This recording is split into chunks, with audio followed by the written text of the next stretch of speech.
Hello students, this is Chiranjit Mallick. और previous class में हम लोगों ने पढ़ चुका था कि पॉलन ग्रेन का स्ट्रक्चर कैसा होता है और पॉलन ग्रेन में कौन कौन से पार्ट्स होते हैं, है ना। उन सब के बारे में हम लोग प्रीवियस क्लास में स्टडी कर चुके थे और कुछ पॉइंट्स जो है वो बच गए थे, ठीक है ना। तो उन सारे पॉइंट्स को आज हम लोग क्लियर कर लेते हैं पॉलन ग्रेन्स के बारे में, ठीक है। तो लेट्स स्टार्ट।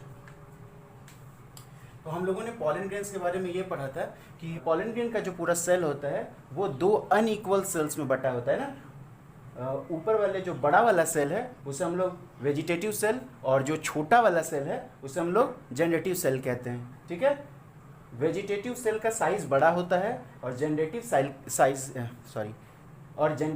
का साइज छोटा होता है, ठीक है। जनरेटिव सेल जो है वो वेजिटेटिव सेल के साइटोप्लाज्म में तैरता है, फ्लॉट करता है ना। देखो ये वेजिटेटिव सेल है, पूरा ब्लू कलर का देख रहे हो, ब्लू कलर से डॉट डॉट किया हुआ पूरा साइटोप्लाज्म जो है वो वेजिटेटिव सेल का है। और वेजिटेटिव सेल के साइटोप्लाज्म में ये जनरेटिव सेल क्या कर रहा है, फ्लॉट कर रहा है, तैर रहा है, ठीक है ना। अब इन दोनों के जो न्यूक्लियस होते हैं उन न्यूक्लियस में भी बड़ा फर्क होता है। देखो जो वेजिटेटिव सेल का न्यूक्लियस है वो इरेग्युलर शेप्ड होता है, ठीक है। उसका कोई फॉर्मल उसका शेप या साइज नहीं होता है, ठीक है ना, इरेग्युलर शेप्ड होता है। और जो जनरेटिव सेल होता है उसका न्यूक्लियस जो होता है वो स्पिंडल शेप्ड होता है। समझ में आ रहा है।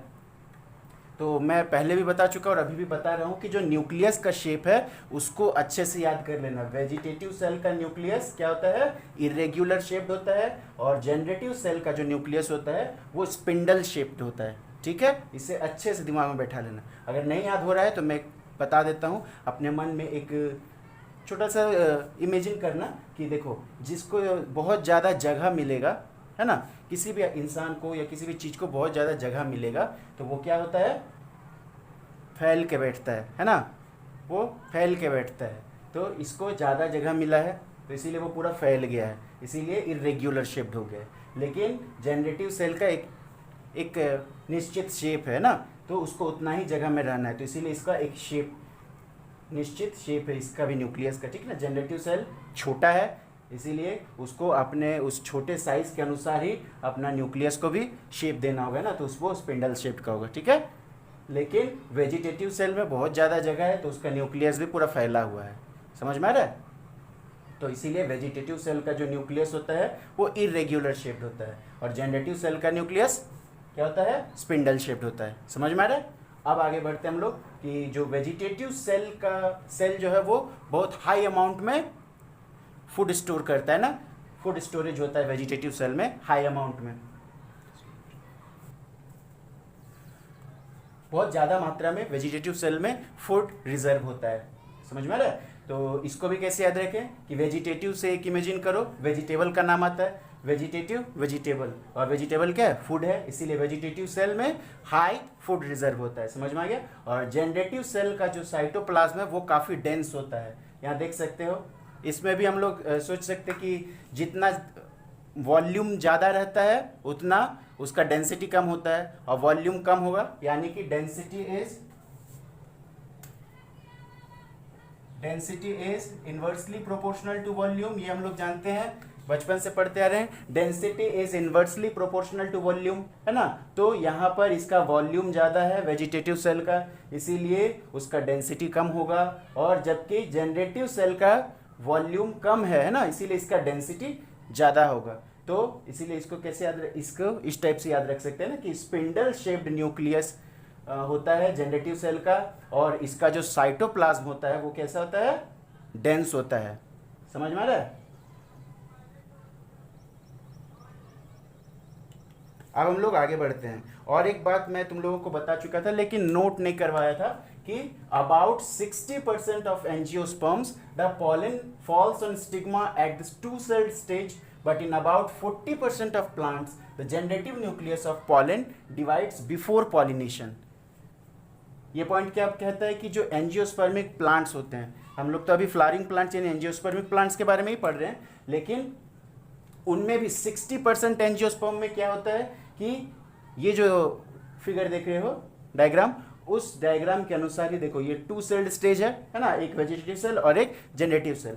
टू सेल्ड स्टेज में ही जाकर के वो पॉलिनेट हो जाता है, स्टिग्मा पर गिर जाता है किसी भी फीमेल फ्लावर के। लेकिन 40% प्लांट ऐसे हैं, 40% प्लांट्स में क्या होता है कि ये जो जनरेटिव सेल है पहले डिवाइड करेगा दो हिस्सों में।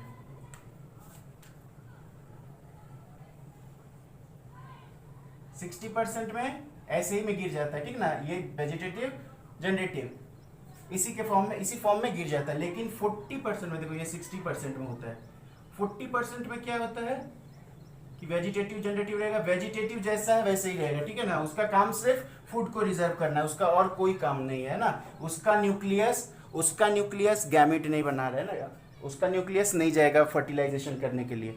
हमको काम है इस न्यूक्लियस का, जनरेटिव सेल के न्यूक्लियस का। इसको भी ऐसे याद रख सकते हैं कि जनरेटिव सेल वही जनरेशन को बढ़ाएगा, तो यही क्या करेगा, इसी का न्यूक्लियस जाएगा फर्टिलाइजेशन के लिए। समझ में आ रहा है? तो जनरेटिव सेल जो है वो दो हिस्सों में बट जाता है। अब इसका पॉलिनेशन होगा, समझ में आ रहा है? यानी कि पॉलिनेशन से पहले ही ये दो हिस्सों में बट जाता है। 40% एंजियोस्पर्मिक प्लांट्स में, 60% में क्या होता है कि इसी 2 सेल्ड स्टेज में उसका पॉलिनेशन हो जाता है ना, फीमेल फ्लावर के स्टिग्मा पर वो गिर जाता है। लेकिन 40% में ये जो जनरेटिव सेल है वो क्या होता है, पहले दो हिस्सों में बढ़ता है, उसके बाद ये 3 न्यूक्लिएट स्टेज में जाकर के गिरता है, पॉलिनेशन होता है। समझ में आ रहा है? अब आगे बढ़ते हैं हम लोग। तो ये इस पॉइंट को बिल्कुल अच्छे से याद कर लेना, ये पॉइंट भी काफी इंपॉर्टेंट है, वेरी वेरी इंपॉर्टेंट है यहाँ पर। समझ में आ गया? अब आगे बढ़ते हैं। अब पॉलिन का जो है, पॉलिन का तो काम होता है फर्टिलाइजेशन में हिस्सा लेना, है ना, लेकिन पॉलिन ग्रेन्स जो होते हैं वो हम लोगों के डेली लाइफ को भी अफेक्ट करते हैं। कैसे करते हैं? तो कुछ इफेक्ट्स जो होता है पॉलिन ग्रेन्स का वो हमारे लिए हार्मफुल होता है, और कुछ इफेक्ट्स जो होते हैं वो यूजफुल होता है। तो देखो दोनों इफेक्ट्स मैं लिख चुका हूँ। तो हार्मफुल इफेक्ट्स को पहले देखते हैं। पॉलिन ग्रेन का हार्मफुल इफेक्ट क्या है कि in many people certain pollens such as parthenium causes allergies. Parthenium जैसे बहुत से प्लांट ऐसे हैं जिनके पॉलिन ग्रेन्स जो होते हैं वो हमारे हेल्थ के लिए हार्मफुल होते हैं, ठीक है ना, क्योंकि वो एलर्जी कॉज करते हैं। ठीक है, बहुत सारे इंसान में एलर्जी होता है पॉलेंस की वजह से, ठीक है। इसी तो पार्थेनियम का यहाँ पर नाम आ रहा है, तो पार्थेनियम के बारे में बता देता हूँ क्या होता है। पार्थेनियम एक हार्मफुल वीड है, ठीक ना। पार्थेनियम तुम लोग देखे होगे, लेकिन अब नाम से याद नहीं आ रहा होगा, लेकिन पार्थेनियम तुम लोग देखते हो ना, बहुत हर जगह पर रहता है ये वीड, कहीं भी उग जाता है। तो पार्थेनियम एक बहुत ही हार्मफुल वीड है। इस वीड को अगर कोई डोमेस्टिक एनिमल भी खा लेता है, तो जैसे डोमेस्टिक एनिमल में जो मिल्क प्रोड्यूसिंग एनिमल्स है जैसे गाय बफेलो, अगर वो लोग भी उस वीड को कंज्यूम करते हैं तो उनकी जो मिल्क प्रोड्यूसिंग पावर है वो घट जाता है। पार्थेनियम इतना खतरनाक है ना, तो उसका अगर पार्थेनियम को अगर वो कंज्यूम करता है कोई भी मिल्क प्रोड्यूसिंग एनिमल, तो उसका मिल्क प्रोड्यूसिंग पावर घट जाता है। तो पार्थेनियम इंडिया में नहीं था, है ना, वो इंडियन वीड नहीं है। वो क्या हुआ था कि एक बार वीट, गेहूं क्या हुआ था, इंडिया में इंपोर्ट हुआ था, है ना। उस गेहूं के साथ ही पार्थेनियम के कुछ सीड्स इंडिया आ गए थे ना, और उसी वक्त से पार्थेनियम जो है धीरे धीरे करके, और अभी बहुत तेजी से इंडिया और पूरे वर्ल्ड में फैला हुआ पार्थेनियम। और एक बहुत ही बड़ी चिंता का विषय है पार्थेनियम, क्योंकि इससे पार पाना भी बहुत मुश्किल है ना, क्योंकि ये जो है बहुत तेजी से बढ़ता है ना, बहुत तेजी से स्प्रेड करता है। तो ये अनकंट्रोल्ड मैनर से बढ़ता जा रहा है अभी। और ये क्या होता है, पार्थेनियम क्या करता है, एक तो मिल्क प्रोड्यूसिंग एनिमल्स का मिल्क प्रोड्यूसिंग कैपेसिटी को घटा देता है, और जिस मिट्टी में उगता है वो उसकी फर्टिलिटी पावर को भी घटा देता है। If often causes bronchitis and asthma, ठीक है ना। पार्थेनियम जैसे बहुत सारे प्लांट्स हैं जिनके पॉलिन ग्रेन्स जो है बहुत से लोगों में ब्रोंकाइटिस और अस्थमा जैसे क्रॉनिक डिसऑर्डर को जन्म देते हैं, ठीक है ना। ब्रोंकाइटिस और अस्थमा, ब्रोंकाइटिस एंड अस्थमा क्या है, ये दोनों ही क्रॉनिक रेस्पिरेटरी डिसऑर्डर्स हैं, ठीक है। तो ब्रोंकाइटिस और अस्थमा जैसे बीमारी को जन्म देते हैं बहुत से लोगों में। तो ये हो गए पॉलिन ग्रेन्स का हार्मफुल इफेक्ट। अब कुछ इफेक्ट ऐसे हैं जो यूजफुल हैं, जैसे कि पॉलिन ग्रेन्स जो होता है उसमें बहुत हाई अमाउंट में न्यूट्रिएंट्स होता है, ठीक है। वेस्टर्न कंट्रीज में अभी इंडिया जैसे डेवलपिंग कंट्री में तो नहीं, लेकिन वेस्टर्न कंट्रीज जो हाईली डेवलप्ड कंट्रीज हैं वहां पर क्या होता है कि पॉलन ग्रेन्स को कंज्यूम किया जाता है in the form of pollen tablets and pollen syrups, यानी कि पॉलन टेबलेट्स और पॉलन सिरप्स के फॉर्म में पॉलन ग्रेन्स को कंज्यूम किया जाता है इन वेस्टर्न कंट्रीज जो हाईली डेवलप्ड हैं, ठीक है। और क्यों कंज्यूम किया जाता है? क्योंकि पॉलन ग्रेन्स जो होता है वो एथलीट्स मतलब जानते हो जो दौड़ते हैं, है ना, एथलीट्स और रेस के घोड़ों की जो परफॉर्मेंस है उसको बूस्टअप करता है, उसको बढ़ाता है, उसके परफॉर्मेंस उनके स्टेमिना को बढ़ाता है, ठीक है, समझ में आ रहा है। तो ये हो गया पॉलन ग्रेन का यूजफुल इफेक्ट और ये हार्मफुल इफेक्ट। तो यहाँ पर पॉलन ग्रेन के सारे कैरेक्टरिस्टिक्स खत्म होते हैं, ठीक है ना। अब पॉलन ग्रेन्स के वाइबिलिटी के बारे में जानते हैं, क्या तक समझ में आ गया? अब तो हम लोग यहाँ जानते हैं वाइबिलिटी पीरियड ऑफ पॉलेंस के बारे में। वाइबिलिटी पीरियड एक टर्म है जो कि एनसीईआरटी में दिया गया है। तो सब फर्स्ट ऑफ ऑल हम लोग को ये जानना होगा कि वाइबिलिटी पीरियड होता क्या है। So the period up to which a released pollen grain can fertilize a megaspore. After this period the pollen is uncapable to fertilize a megaspore, यानी कि वो टाइम पीरियड जब तक एक पॉलन ग्रेन कैपेबल होता है किसी भी मेगास्पोर को या फीमेल गैमिट को फर्टिलाइज करने के, ठीक है। उस पीरियड के बाद क्या होता है कि पॉलन ग्रेन फर्टिलाइज नहीं कर सकता है मेगास्पोर को, समझ में आ रहा है। इस पीरियड के बाद कोई भी पॉलन ग्रेन किसी भी मेगास्पोर या फीमेल गैमिट को फर्टिलाइज करने के काबिल नहीं रह जाता, यानी कि वाइबिलिटी पीरियड को एक तरीके से पॉलन ग्रेन का क्या मान सकते हो, वाइबिलिटी पीरियड को पॉलन ग्रेन का रिप्रोडक्टिव एज मान सकते हो, है ना। उस पीरियड के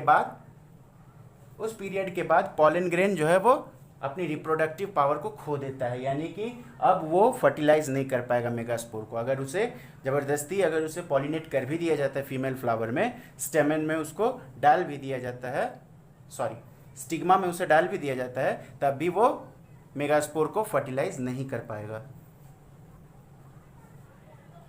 तो ये प्लांट टू प्लांट वेरी करता है, किसी भी पॉलन का viability period plant to plant vary करता है, हर प्लांट में अलग अलग होता है सबका। वाइबिलिटी पीरियड स्पर्म का भी, तो ह्यूमन में भी हम लोग पढ़ेंगे ह्यूमन रिप्रोडक्शन में कि स्पर्म का भी वाइबिलिटी पीरियड होता है ना। स्पर्म का वाइबिलिटी पीरियड होता है 24 आवर्स टू 2 डेज, और कभी कभी 3 डेज भी पहुंच जाता है ना, 24 आवर्स टू 2 डेज, यानी कि 48 आवर्स, ठीक है, 24 आवर्स टू 48 आवर्स। लेकिन कभी कभी वो चला जाता है तुम्हारा 3 दिन तक, है ना। इसी तरह पॉलन ग्रेन भी एक गैमिट है, तो उसका भी वाइबिलिटी पीरियड होगा जो कि हर प्लांट में अलग अलग होता है। जैसे कि राइस और व्हीट का अगर हम लोग देखें तो राइस और व्हीट में उसका वाइबिलिटी पीरियड 30 मिनट्स होता है, सिर्फ 30 मिनट्स, यानी कि आधे घंटे के अगर पॉलिनेशन नहीं हुआ, आधे घंटे के अंदर अगर पॉलिनेशन नहीं होता है राइस और व्हीट के पॉलन ग्रेन का, तो अब उसका पॉलन ग्रेन उसके मेगास्पोर को फर्टिलाइज नहीं कर पाएगा। समझ में आ गया? हाँ, इसी तरह रोजेसी, सोलानेसी और लेग्यूमिनेसी, यानी कि ये प्लांट किंगडम के फैमिलीज का नाम है, 3 फैमिली है, रोजेसी, सोलानेसी और लेग्यूमिनोसी। ये 11th का चैप्टर था जिसमें हम लोगों को पढ़ना था, है ना। रोजेसी, सोलानेसी और लेग्यूमिनेसी ये फैमिलीज का नाम है प्लांट किंगडम के। और तो उनमें क्या होता है कि पॉलन ग्रेन का जो वाइबिलिटी पीरियड होता है सेवरल मंथ्स, बहुत मंथ तक, मतलब 3-4 मंथ बाद भी अगर उसके पॉलन ग्रेन को पॉलिनेट कराया जाए किसी भी फीमेल फ्लावर में, तो उसमें वो कैपेबिलिटी रहेगी कि वो मेगास्पोर को फर्टिलाइज कर पाएगा, ठीक है। जैसे रोजेसी, सोलानेसी एंड लेग्यूमिनोसी कुछ बच्चों को समझ में नहीं आया, वो भूल चुके होंगे, 11th पढ़ चुके, तो बता देते। रोजेसी फैमिली में इसका नाम से पता चल रहा है कि ये रोज फैमिली है ना, इसमें रोज प्लांट आएगा। सोलानेसी में क्या आता है? सोलानेसी में हम लोग सोलानेसी फैमिली में वो प्लांट्स आएंगे हमारा पोटैटो, टोमेटो, चिल्ली, ब्रिंजल, ये सब आते हैं सोलानेसी फैमिली में। लेग्यूमिनोसी फैमिली में लेग्यूम्स, ठीक है ना, लेग्यूमिनोसी यानी लेग्यूम्स वाले प्लांट, यानी दाल वाले प्लांट, जैसे अरहर हो गया, चना, तुम्हारा मटर, है ना, ये सब लेग्यूमिनोसी फैमिली के हैं। It can be increased by preserving it in the liquid nitrogen, ठीक है। जैसे कि अब देखो वाइबिलिटी पीरियड पॉलन का तो 30 मिनट्स है ना, किसी का इससे भी कम होता है, ठीक है। तो इतने कम वाइबिलिटी पीरियड वाले प्लांट जो कि हम लोगों के लिए ज़रूरी है। इसके पॉलन ग्रेन को अगर बचाना होगा, इसके पॉलन ग्रेन के वाइबिलिटी पीरियड को हम लोग बढ़ाना चाहते हैं और ज़्यादा, 30 मिनट्स तो बहुत कम होता है ना। अगर इसको मान लो कहीं पर कैरी करना है, कहीं दूसरे जगह ले जाना है, तो 30 मिनट्स में अगर हम लोग वहाँ पर नहीं पहुँच पाए तो फिर तो बर्बाद हो जाएगा ना। तो उसके वाइबिलिटी पीरियड को हम लोग अगर बढ़ाना चाहें तो उसके लिए क्या तरीका है कि उसके वाइबिलिटी पीरियड को हम लोग बढ़ा सकते हैं उस पॉलन ग्रेन को प्रिजर्व करके। और उसको प्रिजर्व किस में करेंगे? लिक्विड नाइट्रोजन में। लिक्विड नाइट्रोजन जिसका टेम्परेचर जो होता है काफ़ी कम होता है, -196 डिग्री सेल्सियस। लिक्विड नाइट्रोजन का टेम्परेचर -196 डिग्री सेल्सियस होता है। इतने कम टेम्परेचर में क्या होता है कि ये जो पॉलन ग्रेन है वो पॉलन ग्रेन डॉर्मेंसी में चला जाता है, डॉर्मेंट हो जाता है। डॉर्मेंट मतलब उसके अंदर जितने भी मेटाबॉलिक प्रोसेसेस होते हैं वो क्या हो जाते हैं? बहुत ही कम हो जाते हैं, जीरो के बराबर हो जाता है मेटाबॉलिक प्रोसेसेस। तो अगर मेटाबॉलिज्म ही नहीं होगा तो फिर उसका वाइबिलिटी पीरियड भी बच जाएगा, है ना। तो इस तरह क्या होता है कि उसे प्रिजर्व किया जाता है लंबे समय तक। -196 डिग्री सेल्सियस इतने कम टेम्परेचर में वो डॉर्मेंट हो जाता है, डॉर्मेंसी पीरियड में चला जाता है, जिसके वजह से इसकी वाइबिलिटी पीरियड बढ़ जाती है। समझ में आ गया? हाँ, तो यहाँ तक था पॉलन ग्रेन्स यानी माइक्रोस्पोरोजेनेसिस। माइक्रोस्पोर कैसे बना, माइक्रोस्पोर का स्ट्रक्चर कैसा है, उसके कैरेक्टरिस्टिक फीचर्स क्या हैं, सारा हम लोग पढ़ चुके हैं पॉलन ग्रेन्स तक। अब नेक्स्ट लेक्चर में हम लोग पढ़ेंगे मेगास्पोर्स के बारे में कि मेगास्पोरोजेनेसिस कैसे होता है, मेगास्पोर का स्ट्रक्चर कैसा होता है, ठीक है, वो कैसे बनता है, उन सब के बारे में हम लोग नेक्स्ट लेक्चर में पढ़ेंगे। तो यहीं पर हम लोग अपना लेक्चर खत्म करते हैं। So best of luck.